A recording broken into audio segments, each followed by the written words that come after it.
Plano depensahan ni Brian Sagiped ng Taguig Stallions ang championship title sa paparating na Sharks Billiards Association Philippine Open. Ang kabuang detalye sa ulat ni teammate Bernadette Tinoy.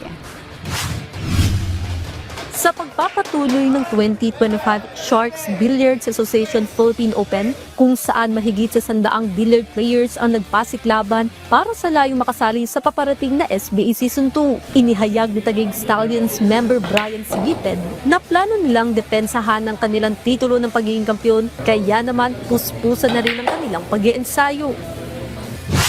Pag ganun ulit, moron po ako sa paglalaro at teamwork, hindi na mawawala. Kailangan talaga ng pagkakaisa sa mesa. Siyempre, mapipressure muna yung bagong players. Kailangan yun ang bigyan natin ng trash token para masanay sila.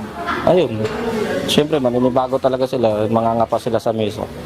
Ayon naman kay Negros Occidental Pillar Star at itinuturing na Sharking Lord na si Albert Espinola, kailangan pagandaan ng mga bagong players ang konsepto ng Sharking sa liga dahil hindi siya magpapasindak sa mga bagong makakalaro sa SBA.